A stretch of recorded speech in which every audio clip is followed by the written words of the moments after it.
Hello, this is a screencast for our school board on the topic of literacy as it relates to Student Results Policy 2.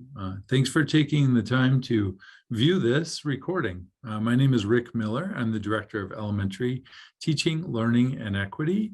And with me today is Deb Larson, and she is the Literacy Coordinator, 4K through 12 for our school system. So again, thanks for taking the time to watch this recording. In this session, we will provide a brief review of what our Student Results Policy 2 says. We will share some information about the science of reading research. We will take a look at the early literacy research team that's been created in our school district, what they're working on and what the timelines are, and ultimately what recommendations will come and how that will shape our curriculum work going forward. And then we'll take a look at some parent and caregiver communication related to all of this. All right, so first, SR2 literacy. The question is, what does it say and what data is used to monitor progress? Of course, in our governance model, SR2 literacy was created quite a while ago, and the measures are written in that student results policy. Literacy in Sun Prairie, according to this result policy, is defined as each student will be literate and numerate, able to integrate and apply knowledge and skills, competencies, and dispositions acquired across all academic disciplines. And specifically, students will make reasonable progress toward 1 year's academic gain each year, with low achieving students progressing more quickly. We take a look at this information annually and it's coming up at the next school board meeting in November. And what are we looking at?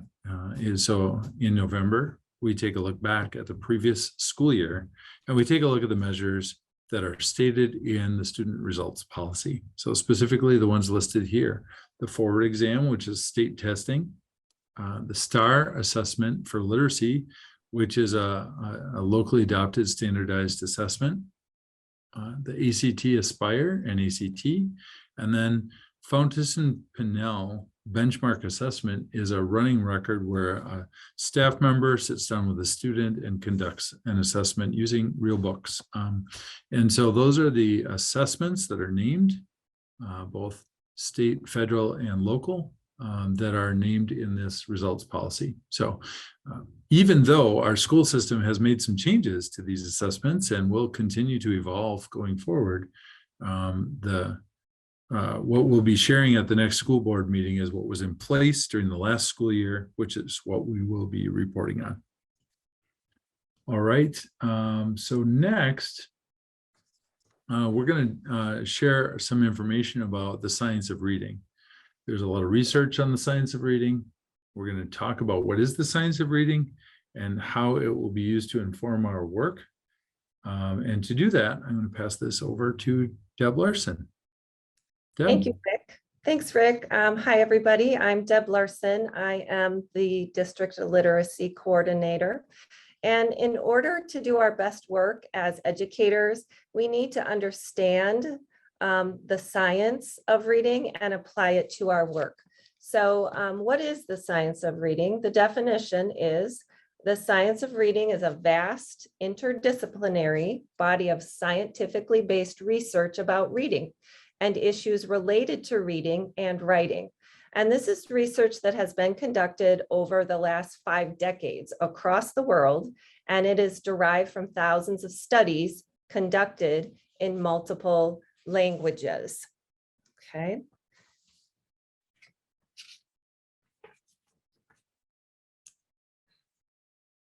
So you can advance. All right, so as a team, we have been digging into multiple reading models and sources to study the research. And so we're going to talk a little bit more about this team and what they have been doing. So back in April of 2022, the early literacy research team was established. And this is a team that consists of classroom teachers, instructional coaches, special education teachers, learning strategists who are reading specialists, multilingual learner teachers, TLE coordinators, principals, and TLE team members. So what is the early literacy research team? It is a small team of instructional leaders that I mentioned who are engaged in a learning process in order to acquire knowledge about the latest research in literacy instruction, including reading, writing, phonics, and oral language. And the question that we are attempting to answer by being a part of this team is, how will the latest research in early literacy learning inform our universal, supplemental, and intensive instructional practices?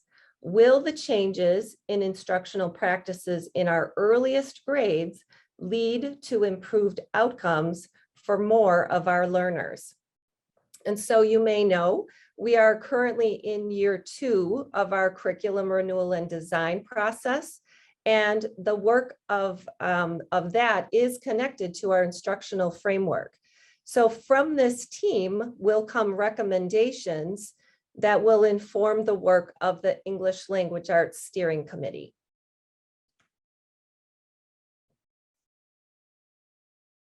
So from that early literacy research team, we also have established an early literacy cohort that is partnering with CESA 6.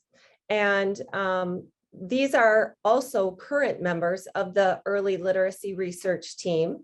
And we are doing some learning and some planning together.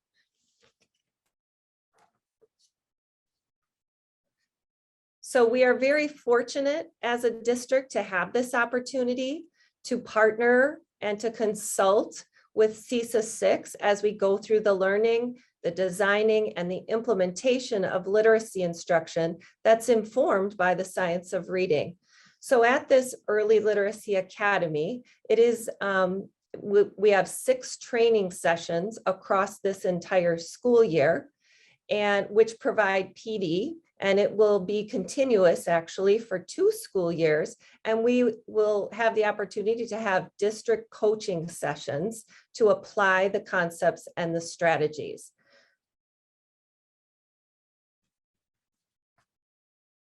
So we actually, based on the learning that we've had up to this point, we have already started to plan and deliver professional development based on the new learning, and it is led by district teachers, learning strategists, and other team members who are part of that early literacy research team. And now I'll turn it back over to Rick to share the next steps. Thanks, Deb. All right, so yeah, that's through all of these steps from last April to the present and going forward, right? Trying to have a really thorough process that's really involving a lot of people in our system and ultimately develop a cohort of a real strong knowledge base among a core group of people that will serve our system well, already starting to deliver that professional development, and then ultimately making those recommendations to this literacy steering committee. This winter into spring, that list of recommendations will go to the ELA steering committee, and then the ELA steering committee will map out the implementation of those recommendations across the next couple of years. There will be some significant shifts. Some will be in instructional strategies, like the way teachers teach. Some will be in some of the resources that we use. And a lot of that is yet to be determined based on where we are on this journey.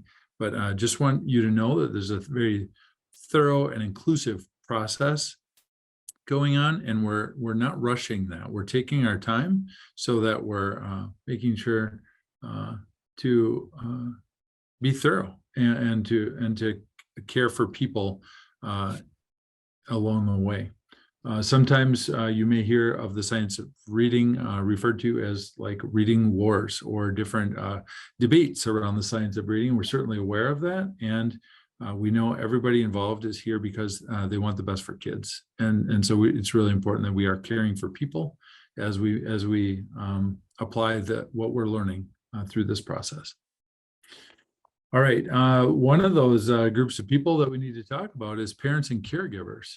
They're also essential in the learning process. We know that the parents and caregivers are the first and most important teachers that their students, their children will ever have, and they will stay with their children in relationship long after we do, right? So it's really important that we involve them.